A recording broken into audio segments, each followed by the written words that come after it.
Medical officers, మన PHC చెందిన supervisors అందరూ ఒకసారి వాళ్ళ విధి విధానాలు, వాళ్ళు ఏం చేయాలి ఏం చేయకూడదు, మనకు జస్ట్ ప్రథమ చికిత్స కేంద్రం లాగానే నడపాలి. అంటే వాళ్ళు ఇంజెక్షన్స్ వేయకూడదు, నెబులైజేషన్ పెట్టకూడదు. ఇంకా అంటే కుట్లు కూడా మనకు యాక్చువల్గా హాస్పిటల్లో వేసేది అటెండర్, కానీ వైద్యుడి పర్యవేక్షణలో వేస్తారు. మనకి ఇష్టానుసారంగా మనం కుట్లు ఎక్కడంటే అలా వేయడం అలాంటివన్నీ చేయకూడదు.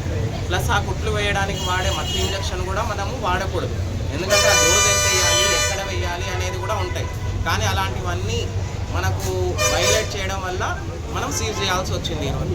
కాబట్టి ఈ రెండు ఇక్కడ కూడా కానివ్వండి, మన పక్కనే ఇంకో ప్రథమ చికిత్సా కేంద్రం, అక్కడ ఈవెన్ మనకు ప్రిస్క్రిప్షన్ ప్యాడ్ కూడా రాయకూడదు. ఏదైనా ఉన్నా సరే ప్రథమ చికిత్సా కేంద్రం, ఏదైనా గాయం తగలొచ్చాడు క్లీన్ చేసి వెంటనే మంచి పెద్ద ఆసుపత్రికి పంపించాలి వెంటనే. అది తప్పించి ఇంజక్షన్లు వేయడం కానివ్వండి, వాళ్ళు స్వతహాగా మాత్రలు రాసివ్వడము, మందులు రాసివ్వడము, వాళ్ళు నెబులైజేషన్ పెట్టడం అనేది పీడియాట్రిషియన్ డాక్టర్స్ ఎంతో ఆలోచించి ఎంత డోస్ పెట్టాలి అని, పిల్లోడు ఎంత వెయిట్ ఉన్నాడు, ఎంత వయసు, ఎన్ని రోజులు పిల్లోడు అని క్యాల్కులేట్ చేసి మరీ వేస్తారు. కానీ అలాంటివి కాకుండా మనం ఇష్టానుసారం నెబులైజేషన్ పెడితే పిల్లలకి ఊపిరితిత్తుల్లో ఇంకా ఇన్ఫెక్షన్ ఎక్కువయ్యే ఛాన్సులు ఉంటాయి.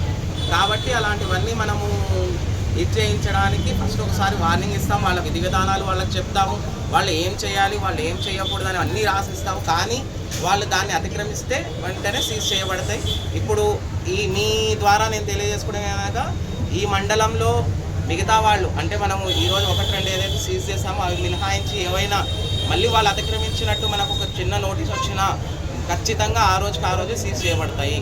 కాబట్టి మీరు వాళ్ళు ఏమేమి చేయాలి, ప్లస్ పేషెంట్స్ కూడా ప్రతిదీ కూడా అంటే మనకు వాళ్ళు ప్రథమ చికిత్స అందిస్తున్నారనేసి ప్రతి దానికి వాళ్ళపైన డిపెండ్ అవ్వకూడదు.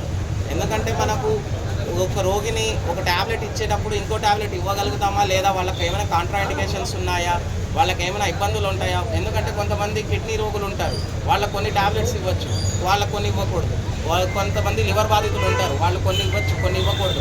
అలాంటివన్నీ అనలైజ్ చేసుకొని ఒక డాక్టర్ గారు మాత్రమే ఇవ్వగలుగుతారు.